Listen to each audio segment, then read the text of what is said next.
প্রার্থীর পক্ষে তারা স্লোগান দিচ্ছেন। তো সামগ্রিকভাবে এ হচ্ছে পরিস্থিতি।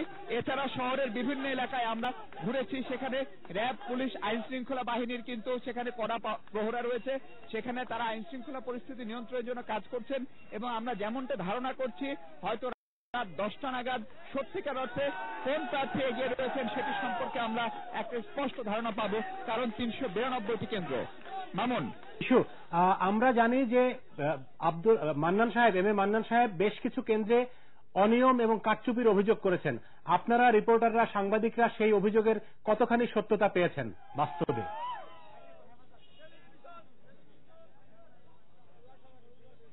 মামুন, আমি বলছিলাম যে বিএনপি সমর্থিত প্রার্থী অধ্যাপক এম এ মান্নান বেশ কিছু কেন্দ্রে কারচুপির অভিযোগ করেছেন, সেই অভিযোগের সত্যতা কতখানি আপনারা পেয়েছেন?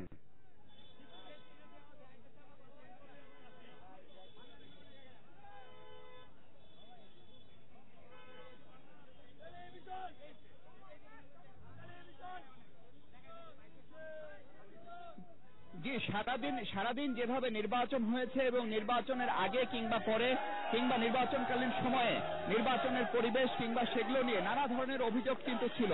কিন্তু আমি এবং আমার অন্যান্য অনেক সহকর্মী কিন্তু বিভিন্ন কেন্দ্রে ঘুরেছি। আমি টঙ্গী এলাকায় ছিলাম, আশুলিয়া শিল্পাঞ্চল এলাকায় ছিলাম, এছাড়া আরো যে 6টি ইউনিয়ন, সেই 6টি ইউনিয়নে আমরা ঘুরেছি, 2টি পৌরসভা গাজীপুর এবং টঙ্গী, সেগুলোতে আমরা ঘুরেছি। বড় ধরনের কোনো অনিয়ম কিন্তু কিংবা কোনো ধরনের আইন শৃঙ্খলা পরিস্থিতি অবনতি ঘটার মতো অবস্থা কিন্তু আমরা দেখিনি। বরং সকালের দিকেই বড় দুই প্রার্থী আজমতুল্লাহ খান এবং অধ্যাপক এম এ মান্নান তারা কিন্তু বলেছিলেন যে ফলাফল সুষ্ঠু হতে পারে, ভোটের রেজাল্ট তারা মেনে নেবেন। এবং একই সাথে শুধুমাত্র তাদের একটি অভিযোগ ছিল, সেটি হচ্ছে যে ভোট গ্রহণ প্রক্রিয়ায় খানিকটা ধীর গতি ছিল। সেই অভিযোগও কিন্তু শেষ পর্যন্ত তারা বিকেলের দিকে আর করেননি।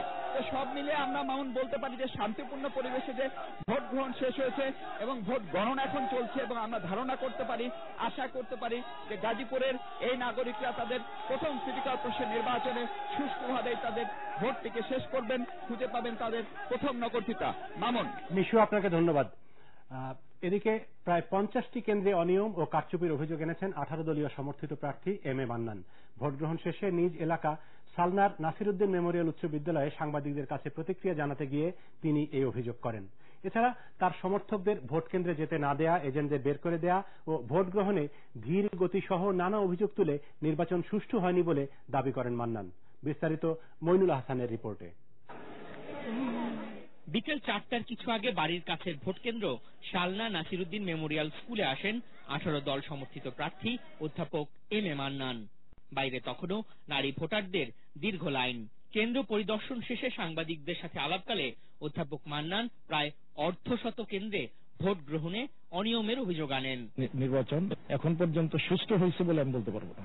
অন্তত 50টা কেন্দ্রে আমি অনিয়মের খবর পেয়েছি। যে সকল সিচুয়েশন সৃষ্টি হয়েছে বিভিন্ন জায়গায়, বিভিন্ন কেন্দ্রে, কোন কেন্দ্রে পোলিং এজেন্ট বের করে দিয়েছে, যেমন আপনার এরশাদনগর টঙ্গীতে, সেখান থেকে পোলিং এজেন্ট বের করে দেওয়া হয়েছে।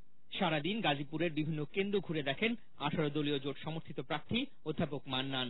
ভোট গ্রহণে ধীর গতিতে অসন্তোষ প্রকাশ করেন তিনি। দুপুরে অধ্যাপক মান্নান শহরের রানী বিলাসমতী বালক উচ্চ বিদ্যালয় কেন্দ্রে এসে পৌঁছলে প্রতিদ্বন্দ্বী আজমতুল্লাহ খান ও তার সমর্থকদের মাঝে উত্তেজনা ছড়িয়ে পড়ে।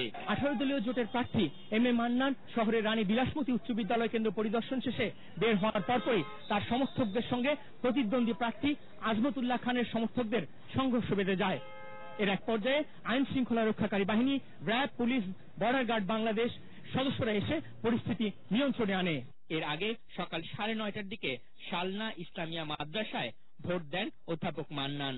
এ সময় তিনি সুষ্ঠু নির্বাচন হলে নিজের জয়ের ব্যাপারে আশাবাদের কথা জানান। 100% আশাবাদী এবং ইনশাআল্লাহ বিপুল ভোটের ব্যবধানে আমরা জয়লাভ করব, টেলিভিশন জয়লাভ করবে। মইনুল হাসান, এটিএন বাংলা, গাজীপুর। এদিকে ভোটারদের উপস্থিতি কম হওয়ায় হতাশা প্রকাশ করেছেন 14 দল সমর্থিত প্রার্থী আজমতুল্লাহ খান। গাজীপুরের বিভিন্ন ভোট কেন্দ্র পরিদর্শন করে তিনি একথা বলেন। তবে নির্বাচন অবাধ, সুষ্ঠু ও শান্তিপূর্ণ হয়েছে বলে তিনি মনে করেন। ফলাফল যাই হোক তা মেনে নেবেন বলেও জানিয়েছেন তিনি। আজ সারাদিনই তার সঙ্গে ছিলেন আমাদের সহকর্মী অনিন্দিতা কামাল। তিনি জানাচ্ছেন বিস্তারিত। প্রায় 1.5 যুগ টঙ্গী পৌরসভার মেয়রের দায়িত্ব পালন করা আজমাতুল্লাহ খান এবার নবগঠিত গাজীপুর সিটি কর্পোরেশনের প্রথম মেয়র হওয়ার প্রতিদ্বন্দ্বিতায়। দিনের শুরুতেই নিকটস্থ কেন্দ্রে কর্মী সমর্থক নিয়ে ভোট দিতে যান তিনি। এর পরপরই বেরিয়ে পড়েন বিভিন্ন কেন্দ্র পরিদর্শনে। ভোট শেষে এক প্রতিক্রিয়ায় আজমাতুল্লাহ বলেন, কাঙ্ক্ষিত ভোটার উপস্থিতি না হওয়ায় কিছুটা হতাশ তিনি। জয়ের ব্যাপারে আশাবাদও তুলে ধরেন তিনি। তবে সেই সাথে এও বলেন, ফলাফল যাই হোক মেনে নেবেন তিনি। The voice of the people of the voice of the God. সুতরাং জনগণের কাছ থেকে আমরা যা সাড়া পেয়েছি, ইনশাআল্লাহ জয়ের ব্যাপারে আমি আশাবাদী। তারপরও একজন সামাজিক রাজনৈতিক কর্মী হিসাবে জনগণ যে রায় দিবে সেই রায় আমি অবশ্যই অবনত মস্তকে মেনে নেব। এদিকে প্রতিপক্ষ আব্দুল মান্নানের নির্বাচনে কারচুপির অভিযোগকে সম্পূর্ণ মিথ্যা বলে মন্তব্য করেন আজমত। বলেন, পরাজয়ের আশঙ্কা থেকেই এসব কথা বলছেন তিনি। এই তথ্য প্রযুক্তির যুগে সমস্ত জায়গায় কিন্তু মিডিয়া পর্যবেক্ষক যারা রয়েছেন তারা এভরিথিং কিন্তু তারা দেখছেন। আসলে জনমতকে ভয় পেয়ে তিনি এক একবার এক এক কথা বলছেন, অসত্য কথাগুলি সামনে নিয়ে আসছেন। ওনার এই কথার কোনো বেসিস নাই। সকাল থেকেই সারাদিন টঙ্গী, গাজীপুর সদর সহ সিটি কর্পোরেশনের বিভিন্ন ভোট কেন্দ্রে যান আজমাতুল্লাহ খান। গোপালগঞ্জের পর এই গাজীপুরকে আওয়ামী লীগের সবচেয়ে বড় ঘাঁটি ধরা হয়ে থাকে। কারণ জাতীয় নির্বাচনের ইতিহাস বিশ্লেষণ করলে দেখা যায় এই গাজীপুরে বরাবর আওয়ামী লীগ তাদের আধিপত্য বজায় রেখেছে। আর গত 17 বছর টঙ্গী পৌরসভার চেয়ারম্যান ছিলেন আওয়ামী লীগ সমর্থিত প্রার্থী আজমাতুল্লাহ খান। তাই সার্বিক বিবেচনায় নিজেদের সমর্থিত প্রার্থীকে এগিয়ে রাখছেন আওয়ামী লীগ সমর্থকরা। অনিন্দিতা কামাল, এটিএন বাংলা, টঙ্গী, গাজীপুর।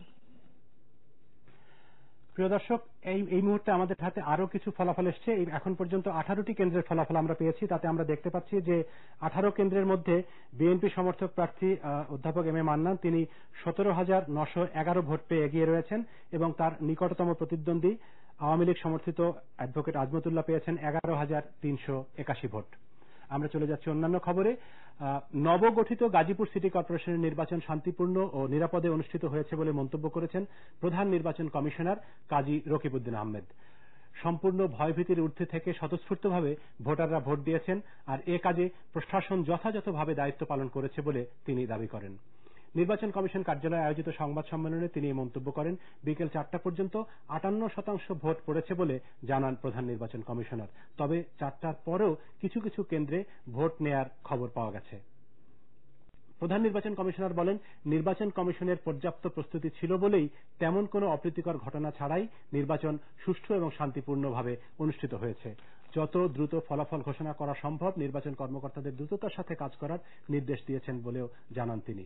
ভোটের ফলাফল যাই হোক না কেন তা মেনে নিতেও প্রতিদ্বন্দ্বী প্রার্থীদের অনুরোধ জানিয়েছেন প্রধান নির্বাচন কমিশনার।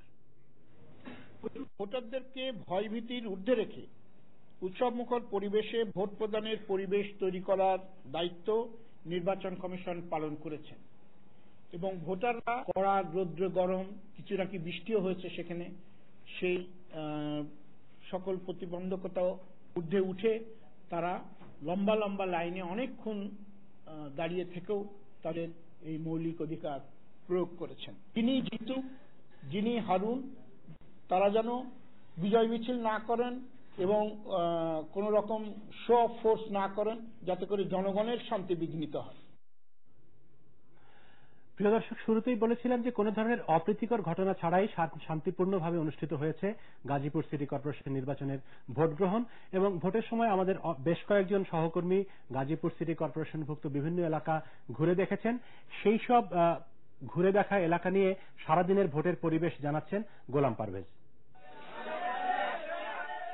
আয়তনের দিক থেকে দেশের সবচেয়ে বড় এবং ভোটের হিসেবে চতুর্থ বৃহত্তম এই নতুন সিটি কর্পোরেশনের প্রথম নির্বাচন শান্তিপূর্ণভাবেই শেষ হয়েছে। সম্প্রতি অনুষ্ঠিত তার সিটি নির্বাচনের পর জাতীয় রাজনীতিতে এর প্রভাব এবং স্থানীয় রাজনীতির নানা সমীকরণের হিসেব মিলছে এই ভোটের ফলাফলে। প্রচারণার সময়ে প্রতিদ্বন্দ্বী প্রার্থী ও এর কর্মী সমর্থকদের মধ্যে নানা অভিযোগ পাল্টা অভিযোগ থাকলেও নির্বাচনের দিনে তেমনটা দেখা যায়নি। তবে কয়েকটি কেন্দ্রে কাউন্সিলর প্রার্থীদের সমর্থকদের মধ্যে উত্তেজনা দেখা গেছে।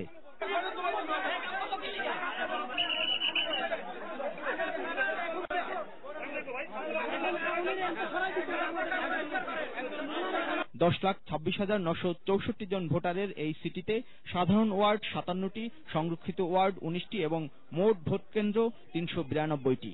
এসব কেন্দ্রের মধ্যে 60%কেই ঝুঁকিপূর্ণ হিসেবে বিবেচনায় রেখেছিল নির্বাচন কমিশন। যদিও ভোটারদের স্বতঃস্ফূর্ততা ও কমিশনের কঠোর অবস্থানের কারণে প্রায় সব কেন্দ্রকেই শেষ পর্যন্ত ঝুঁকিমুক্ত মনে হয়েছে। তেমন কোনো অসংলগ্নতা বা কোনো ধরনের কোনো অনাকাঙ্ক্ষিত ঘটনা চোখে পড়েনি। মোটামুটি শান্তিপূর্ণভাবে ভোট গ্রহণ চলছে আর ভোটার উপস্থিতি ভালো মতো। নির্বাচনে প্রার্থী 7 জন থাকলেও মূল প্রতিদ্বন্দ্বিতা হয়েছে 2 জনের মধ্যেই। তবে কোনো কোনো ভোটার জানিয়েছেন আওয়ামী লীগের বিদ্রোহী প্রার্থী জাহাঙ্গীর আলমের আনারস মার্কায়ও কিছু ভোট পড়েছে। নির্বাচনে মহিলা ও শ্রমিক ভোটারদের উপস্থিতি ছিল অনেক। ভোট দিতে গিয়ে অনেক সময় লাইনে দাঁড়িয়ে থাকতে হয়েছে বলে অভিযোগ করলেও সবার স্বস্তি ছিল সুষ্ঠু ও শান্তিপূর্ণ পরিবেশ নিয়ে। ভোট দিতে সময় লাগতেছে মহিলাদের, যারা ভিতরে আছে এই ভোটারির জন্য তারা ঠিক মতো করতে পারতেছে না, তাদের ট্যাকেল দিতে পারতেছে না। আমরা স্বতঃস্ফূর্ত ভাবে আমরা ভোট দিতেছি এবং সুন্দর এবং সুষ্ঠুভাবে আপনার ভোট হচ্ছে, কোনো গ্যাঞ্জাম ট্যাঞ্জাম কোনো কিছু হচ্ছে না।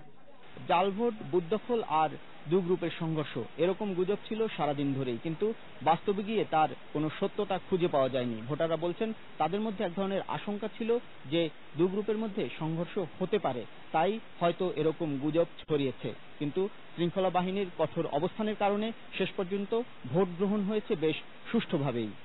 গোলাম পারভেজ, এটিএন বাংলা, বাসন, গাজীপুর। গাজীপুর সিটি কর্পোরেশন নির্বাচনে সরকার ফলাফল পরিবর্তনের চেষ্টা করছে বলে অভিযোগ করেছে বিএনপি। দুপুরে বিএনপির স্থায়ী কমিটির সদস্য এম কে আনোয়ারের নেতৃত্বে একটি প্রতিনিধি দল নির্বাচন কমিশন সচিবালয়ে প্রধান নির্বাচন কমিশনারের সঙ্গে দেখা করে এই অভিযোগ করেন।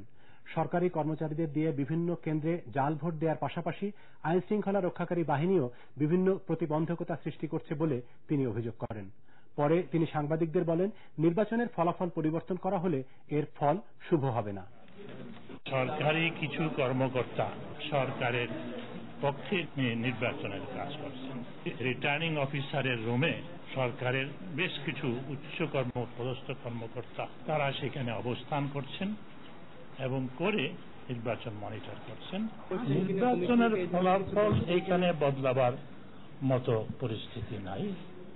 সরকার যদি চেষ্টা করে এবং সেই চেষ্টা করছে, তাহলে সেই চেষ্টার ফলে যে একটা পরিস্থিতি দেশে সৃষ্টি হবে এটা অবর্ণনীয় এবং এর জন্য এই সরকার যারা চালাচ্ছেন এবং নির্বাচন কমিশনের দায়ী থাকবে।